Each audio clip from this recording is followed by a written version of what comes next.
Welcome into Celtics Late Night. Ben Vallis here along with Jake Eisenberg. And Jake, Celtics up 3-1. They win 2 in a row in Miami. Everything else is fine. Nothing else is going on, right, Jake? How's it going? Man, I hate them. I hate them. Say more. So much. The Celtics won wire to wire again. I actually don't remember if they were up by, if the Heat got up at any point early, but the Celtics were up pretty much this entire game, up big pretty much this entire game. They won by 14 points, and I am so angry. I've never been more upset about a 14-point win to go up 3-1 in the playoffs. You know, I realize the Celtics haven't won 2 games in a row, I don't think, in the playoffs since the Nets series in the 22 finals run. So, wow. Is that true? That's amazing. Oh, no. The Hawks series as well. We did okay, it. We went up 2-0. So it's been a minute, though. Yeah, man. I would like to win 2 games in a row a lot more often in the playoffs because 3-1, back to Boston. We'll take it, I guess. I would like to win 1 game in a row in Game 5. One more. That would be nice. One more. Yeah. So, first of all, shout out to everyone in the chat. Let us know your thoughts. Are you as angry as we are after going up 3-1 and winning 2 games in a row on the road in the playoffs? And shout out to everyone listening to the podcast later. We obviously, during the postseason, we're going to throw everything up on that podcast feed. So if you're listening on Spotify or Apple, thank you. Please leave a nice review, a 5-star rating. That kind of stuff goes a long way for helping put the show in front of more eyes and ears on the various apps out there. So the good, Jake, Celtics win. 3-1 lead. First team in the series to win 2 straight. Usually a good sign. They head home to Boston with the opportunity to close out the series. Also good, Derrick White. The bad, Kristaps Porzingis left the arena in a walking boot. He will undergo imaging, and we really have no idea as to the extent of his lower leg injury. But you bet your ass we're going to speculate on this show. Tatum, he rolled his ankle in a move from Bam Adebayo that Stan Van Gundy thought was purer than the divine touch of God some reason. Also bad, the Celtics, maybe they kind of weren't awesome in this game, Jake. Where do you want to start? Let's keep it loose. Oh man, where to begin?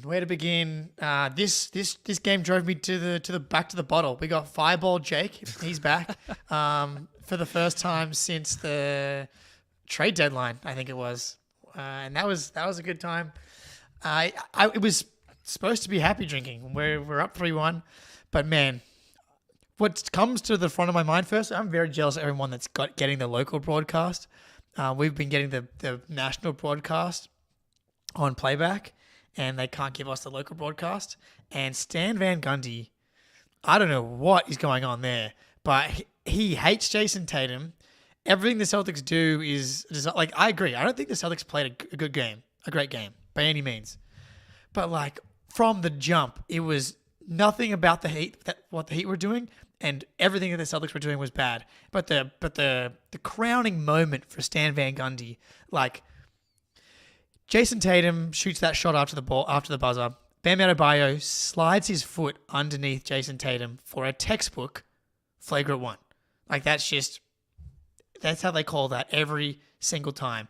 Again, another fucking Heat player doing something like borderline dodgy in the series alone, let alone how much they do it to everyone consistently. And Stan Van Gundy's on his high horse being like, this is kind of on Tatum. It's kind of on Tatum. I don't know why he's shooting the shot after the buzzer. Like, not every single player shoots after the buzzer at every stoppage in every game. Like, if you're a coach or a GM of any other team and you're listening to that broadcast, you're like, oh, that's why Stan Van Gundy's not a fucking coach anymore. It was so embarrassing. I could not believe that someone didn't get in his ear and be like, okay, dude, we got it. We got that you think that this is somehow Jason Tatum's fault. Victim blaming Tatum for doing something that like everybody else does. He's allowed to shoot a shot after the buzzer without Bam Adebayo committing a flagrant 1. Like, sure, Bam can contest a shot. Joe Mazzulla, we love when he contests shots after the buzzer. Big fan. You can really easily do that without sliding your feet directly under, and then also giving Tatum like a little shove on the way down too. Disgusting all the way around. I was so mad. Fuck Stan. And then Al gets the technical foul, which is just one of the more amazing takeaways from that. Like, what is going on? The like, I am never one to harp on about the refereeing, particularly after a win where we get a 2-game victorious deficit in a playoff series. But the refereeing in this game was atrocious, and at no better time than Al getting a tech called on him in that particular moment where things were already egregiously at fault with the Heat, and then you give the beautiful man himself, Al Horford, a technical foul. Unbelievable. But also, the ball didn't lie there. Yeah, ball don't lie. Tyler Hero, I believe it was, he missed the free throw. And then finally, we see the Heat's dirtiness, Bam Adebayo's filthiness in his approach to the game actually come back to bite them, because the Heat were crawling back, grasping at any form of momentum that they could find, and they were getting some of it. Our offense was dying in the arse out there, just barely holding on for life, Jake. And then he gets his flagrant foul, all of his own wrongdoing. Thankfully, it turned out that way. JT hits both free throws on a bum ankle. I believe he did. I think he did. Yep. And we get the ball back. Momentum swings back towards the Celtics. We get a big Drew Holiday 3. We get a big, much later, Al Horford 3, and generate just enough offense for us to sort of release the tight grip our sphincters had on our souls and finally walk away with a win. But not without casualties, unfortunately. So hence the tension, I think, between us and the world of Miami Heat after this one. Oh, it was a 13-point game, and we got it out to 20, and the Heat come crawling back. The Celtics, I don't know what was happening. Peyton Pritchard, wide open layup at the rim. Jalen, wide open at the rim, miss. Drew Holiday with Patty Mills on him, misses. Airballs a fadeaway. Like, it was like mind-numbing, like, misses at the rim and mid-ranges. It was getting very PTSD in the playback room around that stage. And this absolutely ended it. This completely ended it. Like, I think, who knows what happens from there, but it definitely felt like it was going to come down to a single-digit game with a couple of minutes to go, and we probably snuck it out, but this effectively took it back to a blowout, and we never really had to worry after that. So, I don't know. I'll ask you this. Would you trade the Tatum ankle tweak for the guaranteed win? Or do you trust us to just, like, Tatum shoots that shot, Bam doesn't, like, stick his foot under Tatum, and Celtics ball, 13-point lead? At that point, like, it's like Tatum walked it off. It seems like he'll be okay. We'll see how the ankle responds, but he's responded pretty well in short turnaround times with these ankle sprains in the past. And I honestly think without Tatum, we could game plan our way through a Game 5 win without Tatum and KP, because, and we'll get to this, but like the Heat were just objectively terrible in this game. They had so many opportunities to shoot their way back into the game, especially early when we were just like giving them Game 2 level looks in this one. But like water has kind of found its level there. I don't want to tempt fate. We'll see what happens in the next game, but like they played like an 8 seed. They played like we played a shit game. The Celtics were objectively shit in this game. The Heat were just worse, about 7 seeds worse than the Celtics in this one. They were terrible. They had their opportunities. So at that point of the game, though, I think you got to give me the flagrant extra free throws. Just give me the win, guaranteed win. Yeah, Tatum will be fine. We just needed the win. I think Tatum would agree. Yeah, I think so too. I think Tatum would agree. A necessary momentum shift, but I'll ask you this. So Celtics, they win 102-88. We shot 37% from 3 on 38 attempts. The Heat shot 27% from 3 on less attempts, 33 attempts. Was this an impressive or unimpressive win? All things considered, the history between these two teams in recent history, the PTSD, the fact that we kind of got caught up in our bullshit and what the Heat make us do, which is like present as the worst versions of ourselves. I'm trying to set it up to lay you up for like saying it's an impressive win, but also you could easily say the opposite. So what do you think? Man, this was gross. This was gross. Without Derrick White, this may have been one of the most disgusting basketball games ever played. I think post the game, how I've reflected, because I tweeted out, like, I'm trying to pass how much of today was like same old Celtics and the Heat being an elite defensive team, Spoelstra being a witch doctor, and them being like better than anyone else in the league at mucking shit up. Doesn't matter who it is, they just like are able to muck stuff up. And so I think the answer is both of those things. You know what's crazy is like even after today, the Celtics have the 6th best offensive rating in the playoffs, which is like about like slightly above average, right? But like then you contextualize who each team is playing. Like the Timberwolves have the best offensive rating, but they got to play the Suns. Like the Heat had a top 5 defense with and without Jimmy Butler this season. Spoelstra, like the Heat and Spoelstra know this Celtics team so freaking well, and like they bring out the absolute worst in each other. But the reality is like Oklahoma City Thunder had an incredible offense all season long. They have the 9th ranked offensive rating in the playoffs so far, and they just played the New Orleans Pelicans. It's like they shouldn't have the horses to really give the Thunder consistent problems. The Nuggets, we have a better offensive rating than the Denver Nuggets so far in this series. So it's like Mavs, Clippers, Suns we have better than. We're also, by the way, we're 0.4 points per 100 possession behind the Sixers and the Bucks tied for 4th. So we're like basically right there. And the Bucks got to play the Pacers. So it's like and the Pacers are getting to play this disgusting Bucks team with no Giannis Antetokounmpo. So you take this matchup stuff into consideration, and you look at the New Orleans Thunder game today where neither team cracked 45 points at halftime. Like, this is playoff basketball. The reality is this stuff is disgusting. The Sixers Knicks game yesterday, 97-92. Like, this, it feels like a Celtics problem. It feels like, oh my God, here we go again. But this is kind of just how it goes in the playoffs. It's like, it's just rock fight after rock fight after rock fight. And the Celtics, they want another rock fight. We'll take it. Yeah, and like a tough one for the Jays. They were a combined 12 of 32 from the floor. But if I had to guess what like Kevin Love's, game plan, much better game plan centered around, it probably centered around taking or making life difficult for the Jays as much as possible.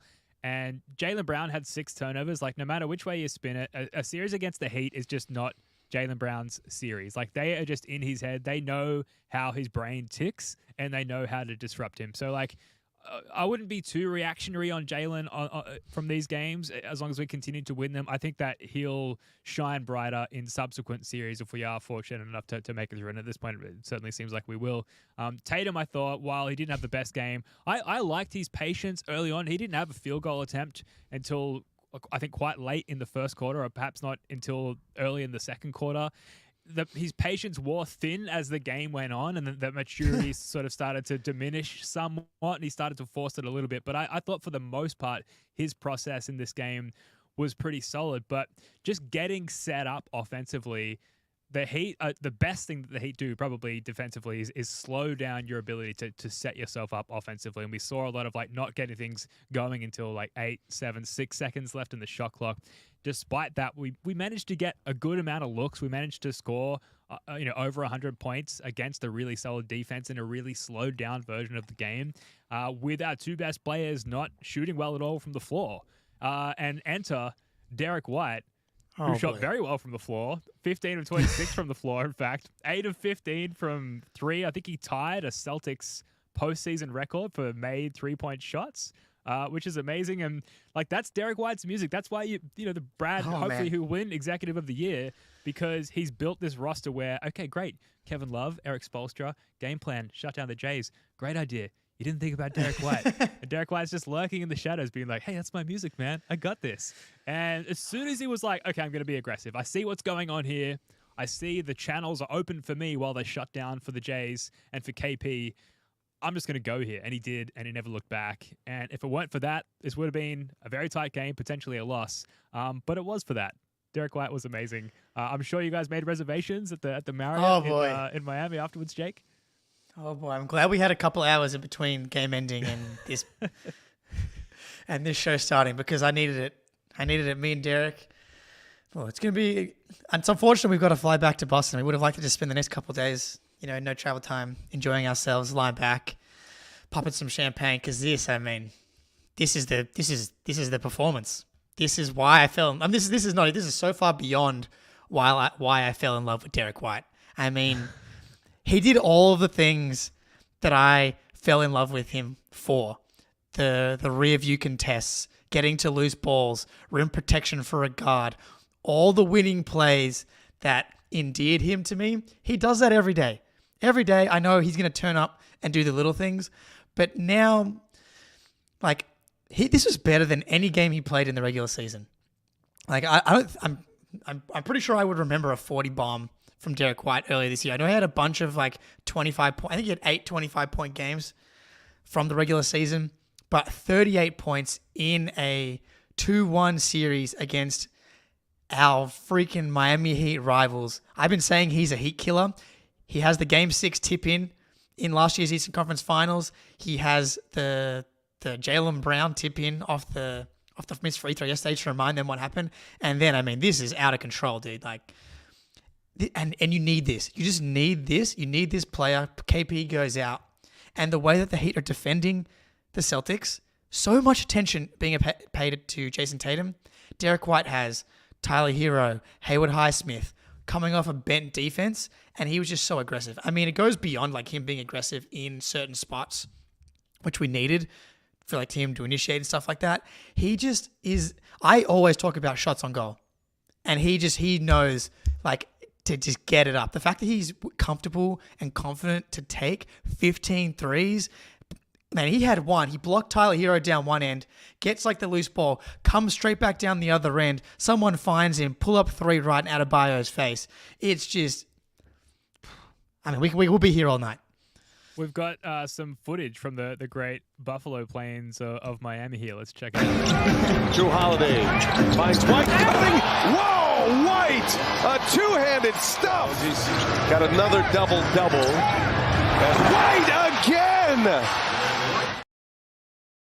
Like two of the exact same plays. Drew assisting on both, just dunking over all of the Miami Heat. Incredible stuff. Unfortunately, not getting a foul call on either of them, although he deserved Ridiculous. one on both. But amazing. And then, like later in the game, when the Heat were making their run, Patty Mills was, Patty Mills. He's older and not what he used to be, and nowhere near as effective in an NBA game as he is in an Olympic basketball game for the great Aussie Boomers. But he was getting some runs on the board in this one, Jake. And then Derrick White was excellent screen navigation like all game, but reached around the screen, didn't get his body around the screen, reached around the screen and blocked the Patty Mills shot for three. It was like this amazing physical contortion. Talk about the dimensions on this guy. Incredible. And like run stopping, momentum stopping in that game. Yeah. So he was just everywhere on all ends all of the time. I can't say enough good things about Derrick White. I hope his dad is listening. Dude, Richard White, we love your please. son. I mean, he's unbelievable. And like coming into the playoffs, I gave like one little stat or something for each player. It's like, can we get this? And that's going to really help the Celtics get to where they want to go. Tatum was like the efficiency. Jaylen was turnovers. 6 turnovers from Jaylen tonight. But the thing for Derrick White was not a stat. I had stats for every other player. But for Derrick White, it was aggressive Derrick White. Because when he is playing like this, it completely changes the team. Like, JJ Redick went on his Derrick White is an all-star crusade. And this is why, dude. Like, he can scale all the way up, scale all the way down. And I thought in game 2, we really needed this version of Derrick White. We don't need him to score 38 points every night, but fuck, if he's going to do that, then I'm here for it. But, like, we need him to be aggressive, especially in a matchup like this where they're just giving so much help to Tatum. And, like, I saw something about, Jaylen's usage being kind of the highest on the team after the first few games here, and that's because of the Heat's game plan. But Derrick White can tilt that. Derrick White can tilt the usage of this team back to where we want it to be. And because the decision-making from Derrick White, the shot-making from Derrick White, the game plan is just not tilted towards him. Like, the Heat are so locked in on Jaylen and Jason anytime they do anything.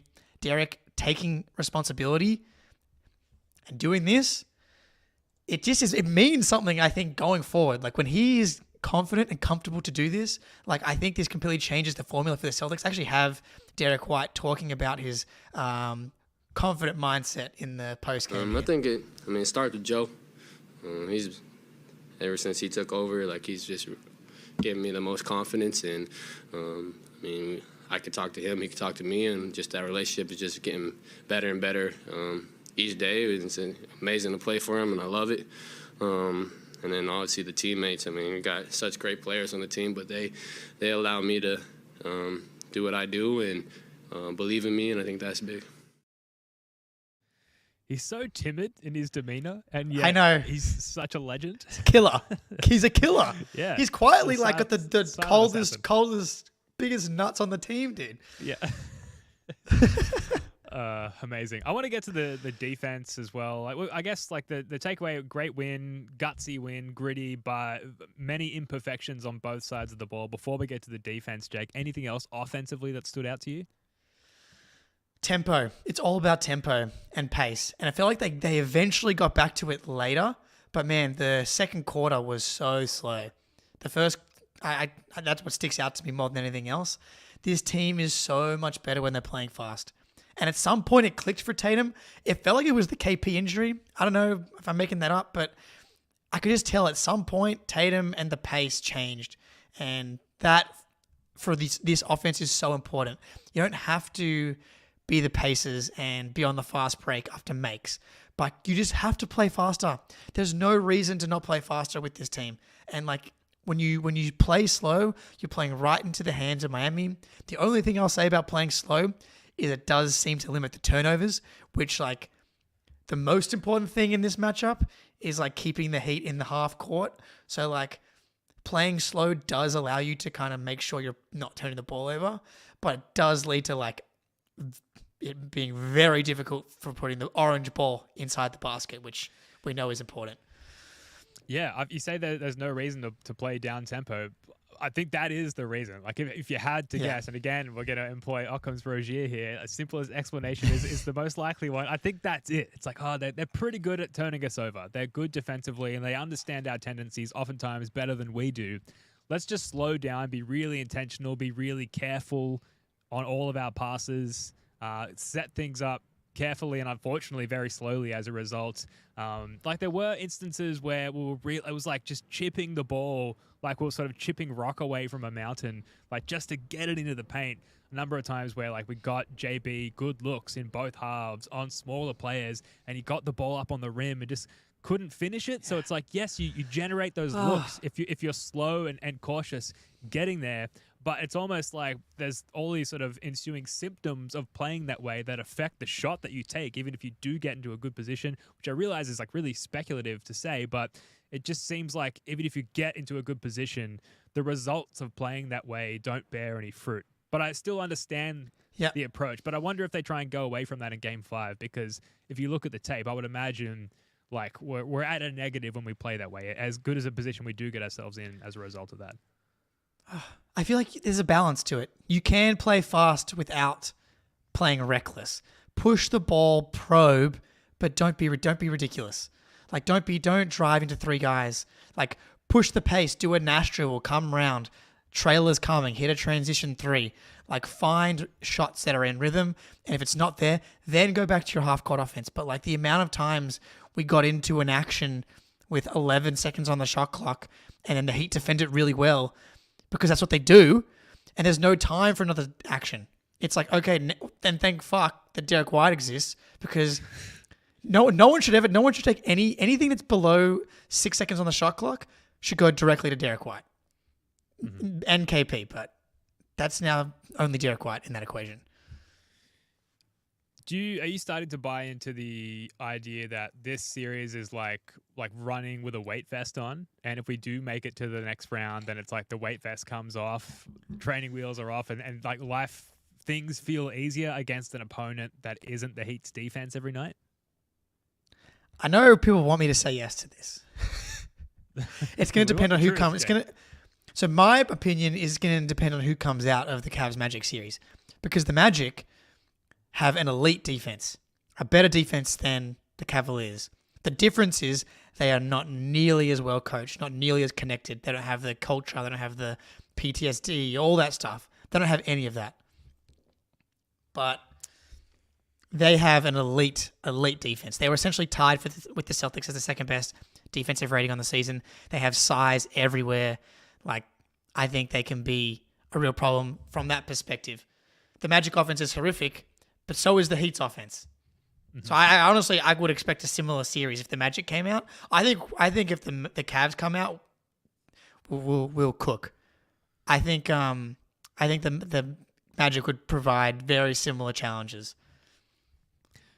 One last thing on the offense before we get to the defense. This also happened. Could still win in 5, by the way. That could still be a good thing. Just saying. I'm just saying. I'm sorry. Yeah, I know. I'm just saying. Yeah. No, I don't think that the Magic have the playoff experience. I mean, they don't. They don't have the same playoff experience that Spo and the Heat have. So I wonder how that materializes in a round 2 matchup against a pretty experienced Celtics team, even if they are missing KP, which we'll get to in a second. I want to get to this offensive highlight before we get to the defense. Hero bounced backwards there for a moment, but kept the dribble alive. Oh. I'm not sure where that one's going to go. Celtics did this the other night. Hero is way behind the field here. Now he's back in. Not before that drive. Tyler Hero helps the cameraman up. And that costs him a dunk. Jason Tatum. I mean, if you're listening, it's obviously it's Gorman and Scal on the court, but that's Tatum just dunking the fuck on Caleb Martin and essentially ending his existence and relevance in this series, hopefully. But you love to see it. All the trauma, all the PTSD, Jake, and then he just dunks on his head. Amazing. That was nice. That was a very nice feeling. The two-way. And again, you saw the pace right there. You know, they get a stop. Horford's ready to go and attack quick and dunk. And that's what I want to see so much from Tatum, man. It's just like, go and just try and dunk more. Like Jalen, I love that about Jalen. He tries to dunk on everyone, maybe a little bit too much. He did that today as well. And Tatum, perfect. Just flush that thing all over the Devil Magic heathen. That is Caleb Martin, who, man, he looked like the Devil Magic had completely run out today. What did he end up? 6 for 14. He ended up being 4 for 8 from 3, though. Interesting. Didn't feel quite like that. See, that's the thing. So, yeah, Tatum had that dunk. It's like you're up 20. And I feel like there was kind of some garbage stats for the Heat after that, even if it didn't feel like garbage for the next 4 minutes. Yeah, no, I agree. Now, we're going to get to the defense. We're going to get to the KP injury, and we're going to speculate wildly around what that could mean and what that's going to look like going forward. But first, while you're here, we've got a few of you here in the stream. Please hit that like button. Takes a second. It's a twitch of the finger. Hitting that like button really helps put this show in front of more people. It tells YouTube, hey, people might like this. Let's show other people. And it puts this show on their streams or their feeds, rather. And while you're here, if you're not already, please subscribe. We'd love to have you permanently as subscribers on this channel. Now, the defense, Jake, not fluid for most of the first half. I think they did ratchet up the defense. They did get out on shooters. They did get their switching more fluid and sophisticated or not switching or playing drop as the game went on. But early on, it felt like, again, we were tempting the Heat into another hot shooting night. It looked very game 2-y as far as how we weren't getting out on shooters. Do you agree, though, that they sort of tightened it up as the game went on? They definitely tightened it up as the game went on. I thought early it was not good. I thought that this had the makings of Devil Magic game written all over it early. Like they were just getting caught on screens, which led to help coming, which led to open shots, and the Heat couldn't hit anything. He could not hit anything. And hey, look, it's about time, dude. Like here's the first time we've left the Heat open on some shots and they actually missed some. Like they could not get him to go. Ooh, but yeah, early, man, we could feel it. It just, I'm not sure if it's like an effort or a focus thing, what the Heat were just more connected on their screens or what it was, but they were not getting to the contest. They were not getting over screens. The Heat had the Celtics on their heels. It felt like a good chunk of the first half, and they got a little bit lucky. And the Celtics also have length and athleticism, which allowed them to kind of recover and fight and get back some possessions, but yeah, I did not love where this thing started. Yeah, certainly got bailed out by the Heat early with all their missed shots. I wonder if the slightly improved defense in the second half is because it's Al and not KP, and you can kind of switch more and be a little bit more like on a random shuffle with your coverages on pick and rolls than you can be with KP. Not to shit on Porzingis too much, but Al does give you a lot more versatility. But yeah, look, defensively, I feel like for the most part, like we could have been absolutely burnt with our lack of effort and our like miscommunications getting around screens. Do you go over? Do you go under? Do you switch?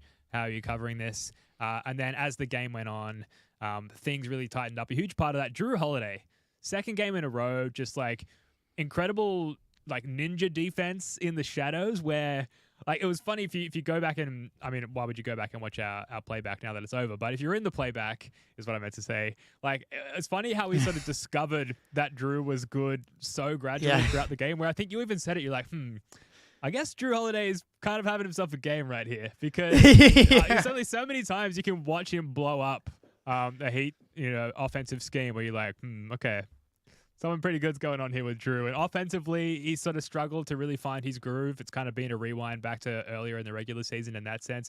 But defensively, he's like, I got this. Like, give me the keys, sit in the back. You drink, I'll drive. Like, I got this, guys. And he's just been shutting the Heat down. It's been great to see.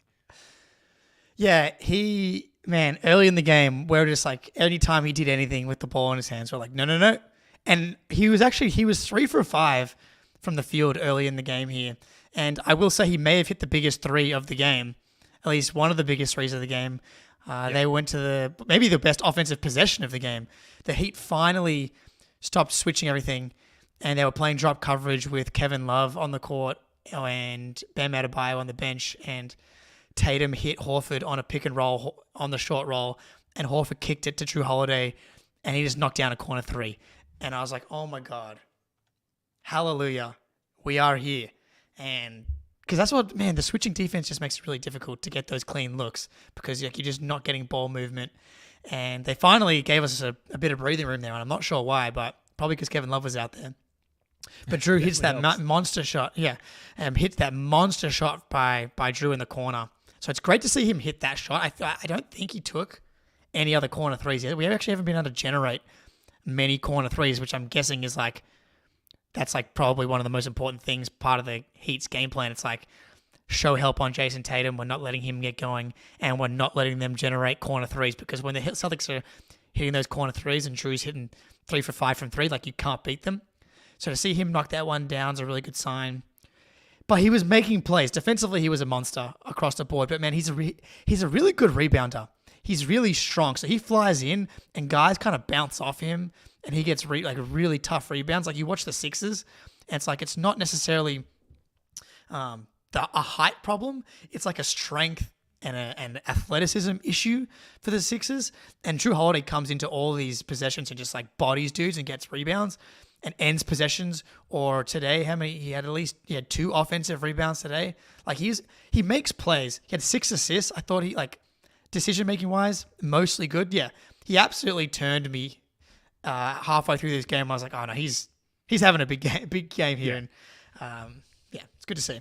Yeah, it's just one of the more like subtle impacts, I guess. Like a guy like blowing up an offensive scheme without being the one to get his hand on the ball to get the steal or to be credited of the turnover, but him doing that consistently, it's not immediately obvious. It is subtle, and I'm looking forward to rewatching the game, preferably the Gorman and Scowl call, and start being able to take that in a little bit more, and hopefully we can capture some of those for our next underrated plays video. By the way, we did put out an underrated plays playoff edition just last night. It's like less than 12 hours old, so that's on our channel here. So when you're done hanging out with us here on Celtics Late Night, go and check that out. And if you wouldn't mind, chuck a like on that as well and a comment. That's good stuff over there. As I praise our own content shamelessly. The KP injury, Kristaps Porzingis, he rolled his left ankle going up for a rebound he rolled it on Tyler Hero's foot. Came down, he got banged around by Bam, other end of the court, comes back up. Celtics are on offense, and I think he goes to come off a screen, and you can see there's like a twang, like a guitar string breaking situation, and immediately signals to the bench he needs to come out.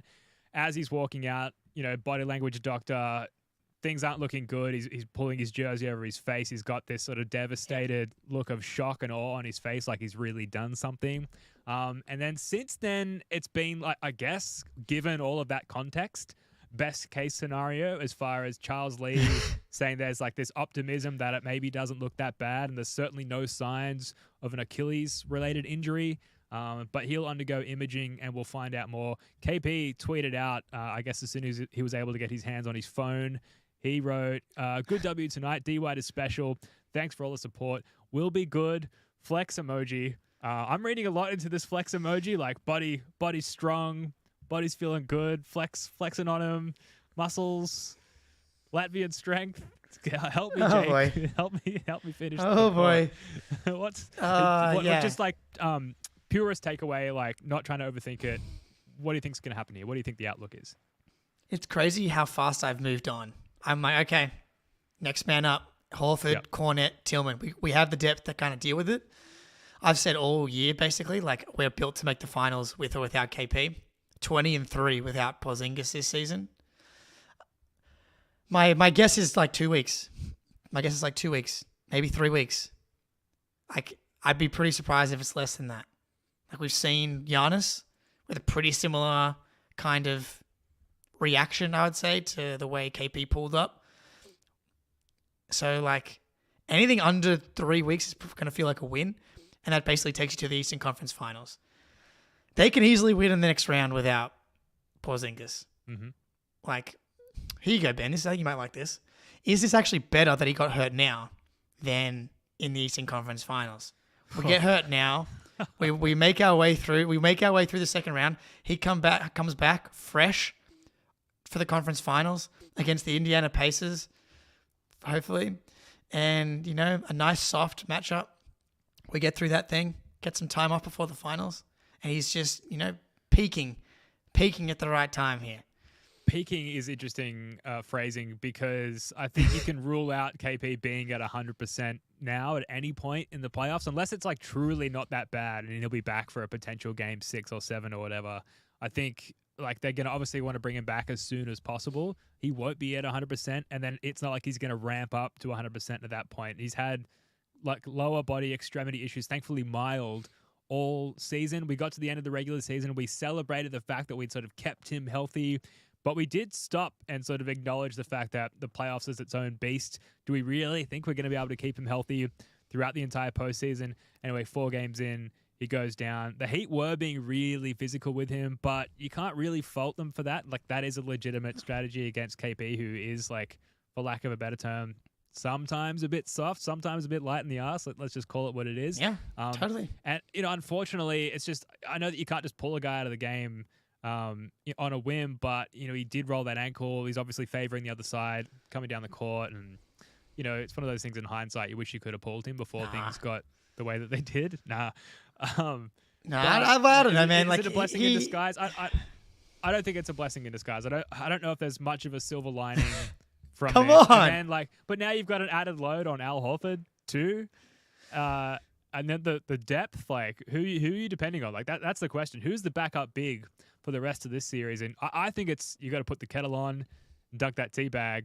It's teabag Tillman time because he has the defensive versatility necessary to throw him at Bam Adebayo, let alone Kevin Love. I don't necessarily trust Luke Cornett long term in longer stints. We've never seen him out there for longer than like a 4-minute stint since he's been back from his calf situation. So who do you think is going to be the primary backup big? It's going to be Cornett. We've seen it. I think we have our answer already. It's like At it's going to scale, be though? Cornett. Like I think I'm not sure if I agree with it. We're gonna maybe, but like I think that's what we're going to see is going to be Cornett because he's come off this injury and they've gone back to Cornett as well, like immediately. Granted, in smaller minutes here. It's probably both. Like if like that, and that's what's great about having Tillman as well. I know I see RJ in the chat here, and dare I say, Mimius Cater as well. I don't want to see Cater, but I will say, I'm glad that we have him. I'm glad that the roster spot has been used by Cater as opposed to being empty, because it's who knows, someone else gets injured, someone gets into foul trouble. It's nice to have another big man on the roster in this scenario. I think Cornett can hold up totally fine against Bam defensively. Like Bam Adebayo is not. Yeah, I don't. I'm trying to pull up he played. Did not. He played 0 minutes in the second game of the season, in which the Celtics beat the Heat. So that's not helpful at all. Keep digging. You'll Obviously. find something. I'm like, he played 18 minutes in the game that they won by 33. He played 2 minutes in the game they won by 4. And that's it, I think. They only played 3 times in the regular season. Is that right? 1, 2, 3. Yeah. So obviously not a big sample size. I'm going to have to go back and actually watch the game where he played 18 minutes and see if there's anything to take away from that at all. But I think he can hang, man. And offensively, you talk about playing fast. He gets them moving. Like, one thing I will say about KP, he's part of the let's play slow club. And that's not his fault at all. He's like, but part of the strategy when KP's on the floor is we're getting a mismatch. The Heat are switching everything. Let's find KP on hero. We got to wait 3 to 4 seconds for him to get position. The Heat are trying to deny. He gets the pass. They show help. He's like fake passing. And then, so it's slow offense. Cornet, man, offensively, he's been excellent this year because like he's just good offensively. He's got great chemistry with Derrick White. He gets the ball moving, great passer, really good screener. I think we see both though, would be my guess. Yeah, I think that's probably a reasonable takeaway. And look, we're fortunate that we've got a lot of room for error here. There's potentially 3 games now with an opportunity to close it out. 2 of them at home. You'd like to think the Celtics can get it done in Game 5. Come on. And, I just think at this point the Heat look kind of done. Like, unless they can just have a ridiculously hot shooting Don't night. say it, dude. Don't say it, man. They're never done. They're never dead. They're literally never dead. They're the zombie Heat for a reason. Outside of Game 2, it really has looked like a 1 seed versus an 8 seed. Like it has, and they have thrown the zombie Heat devil magic at us. And as tight as we've felt in these wins, they've all been like basically 20-point victories for the most part. Factoring out garbage time. So as tough as they've felt during the games, they've been pretty decisive wins. So. Yeah, no, you're absolutely right. Like, I if we could just if the series was calculated based on like the total score, we're up like 60 points or whatever. Mm-hmm. So we're like absolutely dominating them from start to finish in this series. Man, you have to and also just going home to the Garden. Like, can we get that same energy, that same punch that we got in Game 1 of this series? Because that's how these series are supposed to go. That's the whole point of having home court advantage. Is you have 2 home games, maybe you split, but then you fight back and you split 2 and you come home Game 5, you go up 3-2. That's the whole point of the home court advantage. You go 3-1, you come home. That's the whole point. It's can we use the Garden? Can the Garden become the fortress that we want it to be? Because get us out of this series, man, please. I'm with Charlie in the chat here. I reckon it's just a big Jays, balls on the table, victory. Just fuck these guys. It's time. We're up 3-1. We're at home. Opportunity to close it out in front of a home crowd. It's the time. We haven't really had a signature Jays game other than the Tatum captain's knock in Game 3. It's time to just be the Jays. Bring us home. I want that too. Let's transition to Game 5. What are your predictions? Not that, apparently. My predictions are the same. It's going to be Game 3, 4, 5. No, Game... What games did we win? 3 and 4. And yeah, games 3 and 4. 1. I'm not predicting Game 1. I'm predicting a Game 3 or a Game 4 win. Another ugly rock fight. You watch the Lakers-Nuggets game today. Lakers had that thing down to the wire. They basically had another Jamal Murray game winner. Granted, I think that series is different. The Nuggets and the Lakers lose that series in 5 by a total of 11 points. A completely different series, obviously. I think we see another rock fight and the Celtics win by 12. That's probably what I see. And then the Jays are going to combine for 14 for 30. And we're going to win the game. That's how it's going to be. That's my guess. I mean, that's a very reasonable take, I think. And part of me can't help but believe you. I just, the wishful, non-reasonable side of me is we're due for a hot 3-point shooting night, right? We're due, Game 1, we shot lights out from 3. We haven't since then. We've been this prolific 3-point shooting team. So, this is terrible analytics here, but, when's that coming back? when is No, we're due. We are back? due.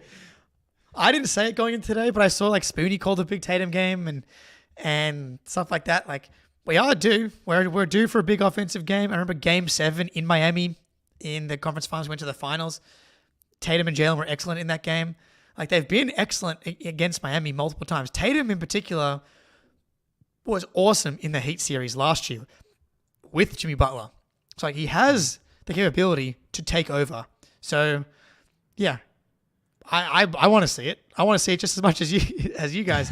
Give me 36, 12, and 5 on good efficiency and put these fuckers away. Well, if you watch this show for our doctorate level analysis, then you've been in luck tonight. We've really brought our A game. Any final takeaways, Jake, before we wrap this one up? Peyton Pritchard, awful. Oh yeah. Don't know what happened to him today. He like fought defensively, which was good. Made a couple of plays, but he just like dropped them, got to a loose ball that he usually gets, just bounced off his hands. Like, someone threw a pass from him, went off his hands. He attacked, I want to say it was Patty Mills or someone, got downhill and had a floater like wide open, double clutched it, and then decided to still shoot it, missed it late. He wasn't the only one, but everybody was missing layups down the stretch. But Pritchard just wide open at the rim. Like, he's just not someone I would ever think would miss a shot like that, because he's so sound with his fundamentals. Yeah. Really rough. I honestly barely even remember Hauser. I barely even remember anything Hauser did today. He only played 16 minutes. But and the 2 shot attempts from memory were like really contested, like more prayers than good offense. Yeah, given how effective, we've got the image here, the bench were in Game 3. Like, you typically don't get a lot from your like deeper bench role players on the road in the playoffs, and given how effective they were in Game 3, I kind of like give them a free pass on this one. Yeah. But they were nowhere to be seen on really either end of the ball in this game. But back home, Game 5, I expect that to change.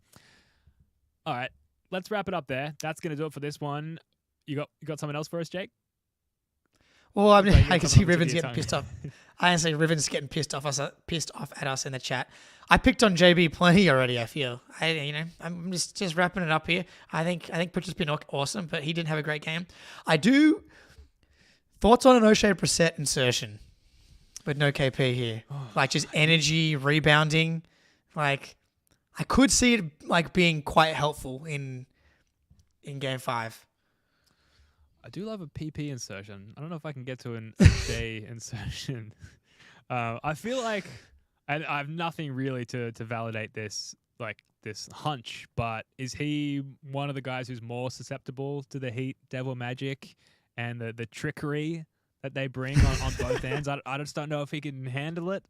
I'm sorry, O'Shea. I'm not backing that up with much, but certainly the tenacity and the extra possessions generated by the offensive rebounds, great.